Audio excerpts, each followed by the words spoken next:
Kemudian ada yang disebut dengan kecepatan rata-rata, kelajuan rata-rata, dan percepatan. Yang pertama ada kecepatan rata-rata, merupakan perbandingan perpindahan benda dengan waktu yang ditempuh. Kecepatan merupakan besaran vektor karena memiliki nilai dan arah. Dirumuskan, kecepatan rata-rata yaitu V sama dengan perubahan posisi benda delta S dibagi delta T waktu tempuh. Jadi kecepatan rata-rata rumusnya V sama dengan S dibagi T atau delta S perubahan posisi dibagi waktu tempuh. Kelajuan rata-rata merupakan panjang lintasan atau jarak yang ditempuh oleh benda tiap satuan waktu. Tadi kalau kecepatan itu perpindahan dibagi waktu, kalau kelajuan jarak dibagi waktu. Rumusnya V sama dengan S per T, simbolnya sama, hanya beda istilahnya saja di sini. Kalau kelajuan jarak, kalau kecepatan tadi perpindahan. Sedangkan percepatan adalah perubahan kecepatan tiap sekon. Dirumuskan, percepatan itu A kecil, akselerasi, sama dengan perubahan kecepatan delta V dibagi delta T perubahan waktu. Jadi ada 3 rumus ya. Tadi kecepatan rata-rata itu V sama dengan delta S per delta T, kemudian kelajuan V sama dengan S per T, dan percepatan A sama dengan delta V per delta T. Nah, kemudian kita masuk ke gerak lurus. Benda yang bergerak pada lintasan lurus disebut gerak lurus. Gerak lurus dibedakan menjadi 2, yaitu gerak lurus beraturan disingkat GLB dan gerak lurus berubah beraturan disingkat GLBB. Kita bahas yang pertama dulu, yaitu GLB. Gerak lurus beraturan adalah gerak yang kecepatannya tetap, dia tidak punya percepatannya 0. GLB mempunyai rumus V sama dengan S per T, di mana V adalah kecepatan, mempunyai satuan meter per sekon. S adalah perpindahan dengan satuan meter, T adalah waktu dengan satuan sekon. Nah, perhatikan gambar berikut ya, ada seorang pelari ya, dari jarak 0 meter sampai 30 meter dibutuhkan waktu 6 sekon. Itu artinya kecepatan atlet lari tersebut konstan, yaitu 5 meter per sekon. Artinya atlet tersebut mampu menempuh jarak 5 meter setiap sekonnya atau setiap detiknya menempuh jarak 5 meter. Kalau mau menggunakan rumus tadi, V sama dengan S per T ya. Nah, V kecepatannya ini 5 meter per sekon, dari mana dapat 5? S-nya di sini 30 meter dibagi T-nya 6 sekon, ketemulah 5 meter per sekon ya. Nah, contoh soalnya seperti ini. Ani bersepeda bergerak menempuh jarak 180 meter, membutuhkan waktu 30 sekon atau detik. Berapakah kecepatan sepeda yang dikayu oleh Ani? Nah, cara mengerjakannya supaya teliti dan mudah menggunakan D1, D2, dan D3, atau D1 itu diketahui, D2 itu ditanya, D3 itu jawab.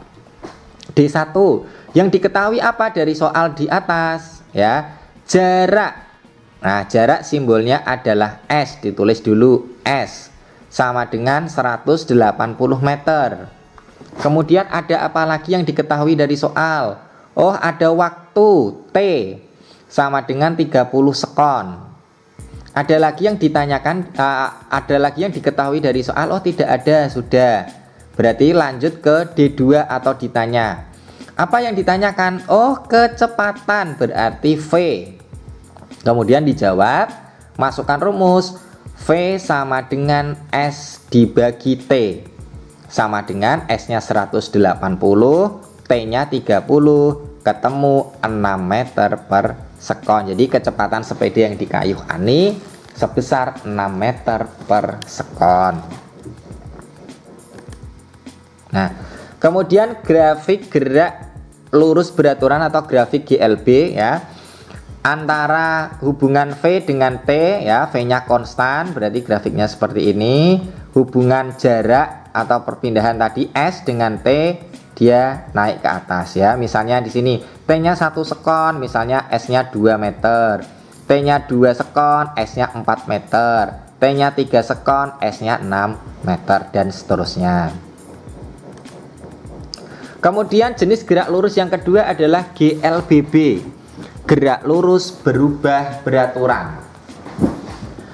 Adalah gerak suatu benda pada lintasan lurus dengan kecepatan berubah secara teratur. Jadi percepatannya tidak sama dengan 0 dan mempunyai percepatan yang konstan. GLBB sendiri itu dibagi menjadi 2, ada GLBB dipercepat dan GLBB diperlambat. Contoh GLBB dipercepat itu apa? Gerak benda jatuh bebas. Jadi misalnya kalian menjatuhkan benda dari atas ke bawah, di pergerakan benda itu semakin ke bawah semakin cepat karena ditarik oleh gaya gravitasi. Kemudian gerak sebuah mobil yang dipercepat ditambah gasnya atau diinjak lebih dalam gasnya, itu juga termasuk GLBB dipercepat. Contoh yang ketiga, gerak benda yang meluncur dari puncak bidang miring ya, atau misalnya ada jalan turunan ya, semakin ke bawah, misalnya kalian naik sepeda tanpa kalian kayuh pun semakin ke bawah akan semakin cepat. Yang keempat, gerak atlet terjun payung ya, ini terjun payung dari pesawat, sama konsepnya dengan yang pertama. Dia semakin ke bawah semakin cepat karena ditarik oleh gaya gravitasi bumi. Kemudian contoh GLBB yang diperlambat, gerak benda yang dilempar vertikal ke atas. Jadi kalian pegang bola, misalnya kalian lempar ke atas, jadi pergerakan bola itu semakin ke atas akan semakin lambat. Kenapa? Karena dia melawan arah dari gaya gravitasi bumi. Yang kedua, gerak bola yang menggelinding di pasir. Coba anak-anak bandingkan, kalian menendang bola di pasir kemudian dengan menendang bola di jalan aspal, pasti nanti lajunya akan lebih lambat bola yang menggelinding di pasir. Gerak sebuah mobil yang diperlambat atau direm ya, misalnya dari kecepatan 60 km per jam kalian kurangi gas dan ditambah dengan direm, lama-kelamaan mobil itu akan melambat dan berhenti. Contoh yang keempat, gerak benda menaiki bidang miring ya, misalnya kalian naik sepeda, mengayuh sepeda menaiki jalanan pegunungan, itu pasti akan terasa berat ya, gerakannya namanya GLBB diperlambat. Rumusnya GLBB itu ada 3. VT sama dengan V0 plus AT. VT kuadrat sama dengan V0 kuadrat plus 2AS.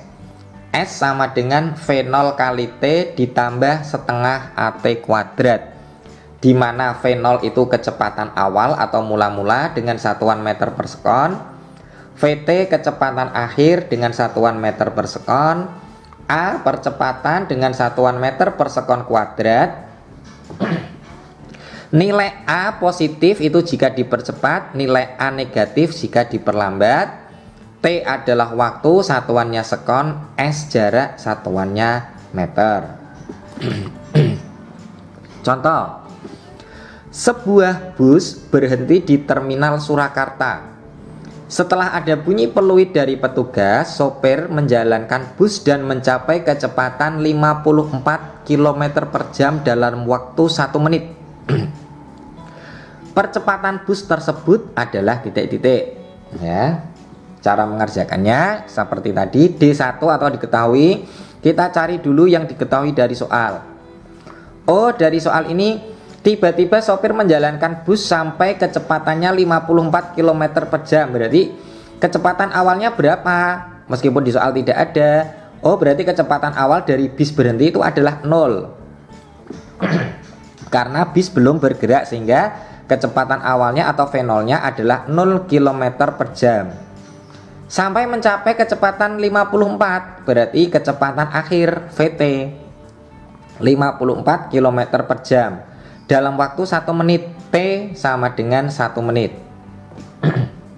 Nah, tadi satuan untuk kecepatan adalah meter per sekon, di sini masih kilometer per jam, maka harus diubah ke dalam meter per sekon. Caranya di kelas 7 dulu semester 1 sudah pernah diajari ya. Jadi langsung saja 54 km dijadikan meter, berarti dikalikan 1000, 1 jam 3600 sekon, berarti 54.000 dibagi 3600 sekon sama dengan 15 meter per sekon.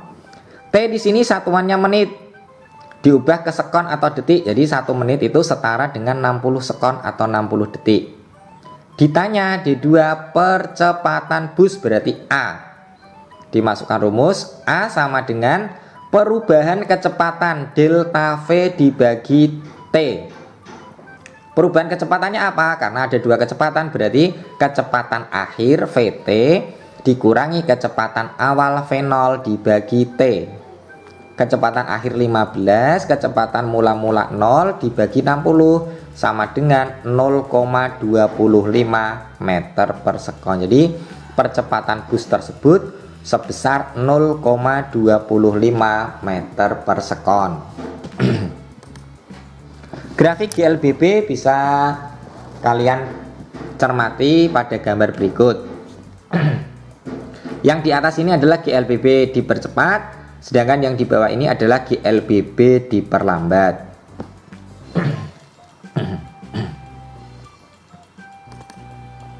Nah, alat untuk mengetahui gerak suatu benda adalah pewaktu ketik atau disebut dengan ticker timer.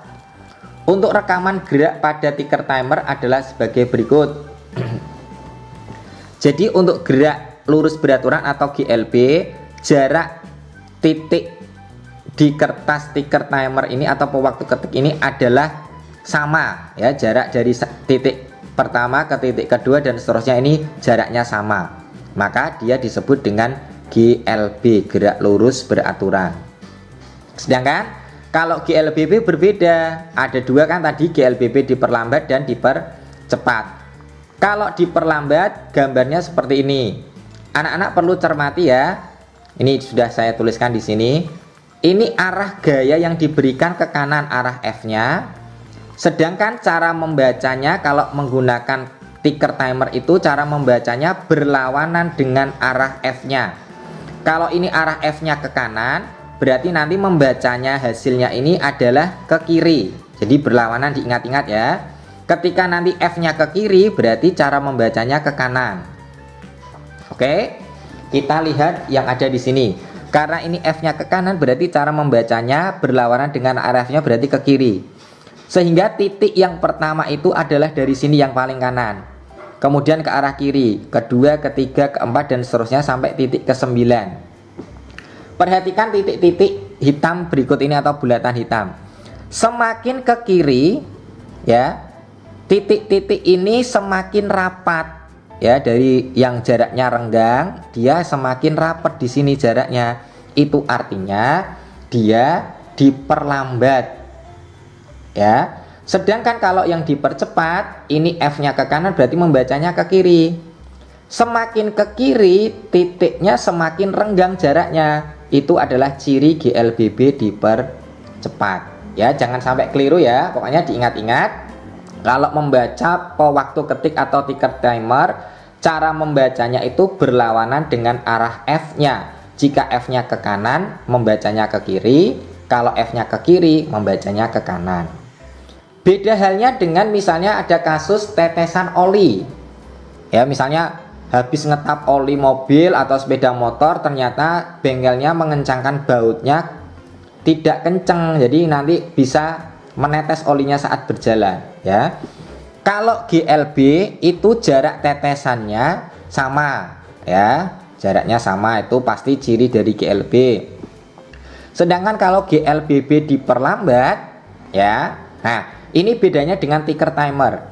Kalau ticker timer tadi membacanya F dengan titiknya ini berlawanan. kalau tetesan oli membacanya searah dengan F-nya. Jika F-nya ke kanan, ya membacanya titiknya ke kanan.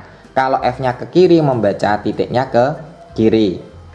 Jadi ini membacanya ke kanan. Jadi titik pertama sampai ke titik ke-11. Jadi dibacanya ke kanan. Semakin ke kanan, titiknya semakin rapat, berarti ciri diperlambat. Logikanya, mobil melaju dengan kecepatan tertentu, kemudian perlahan-lahan gasnya dikurangi dan direm, ya, otomatis akan berhenti lama-kelamaan, berarti dia semakin rapat. Sedangkan kalau GLBP dipercepat, ya, semakin ke kanan jaraknya semakin renggang, ditambah gasnya. Jadi itu ya, diingat-ingat perbedaan cara membaca tiket timer dengan tetesan oli, jangan sampai keliru. Nah, ini ada beberapa tugas, silahkan anak-anak kerjakan di buku tugasnya ya. Ini soal yang pertama. Kalau penjelasannya kurang cepat saat mencatat atau mengerjakan tugasnya, bisa anak-anak pause dulu ya videonya, supaya anak-anak bisa menulis tanpa tergesa-gesa. Ini soal yang pertama. Kemudian soal yang kedua, kemudian soal yang ketiga, dan yang terakhir ada soal yang keempat. Jadi ada 4 tugas yang harus anak-anak kerjakan ya. Sekali lagi, kalau penjelasannya terlalu cepat, bisa anak-anak pause dulu videonya supaya anak-anak bisa mencatat tanpa tergesa-gesa. Oke. Untuk materi gerak pada benda cukup sampai di sini ya. Jika ada pertanyaan, anak-anak bisa meninggalkan pertanyaan di kolom komentar atau bisa bertanya di grup WA kelas ya. Selamat belajar, semoga bermanfaat. Terima kasih. Wassalamualaikum warahmatullahi wabarakatuh.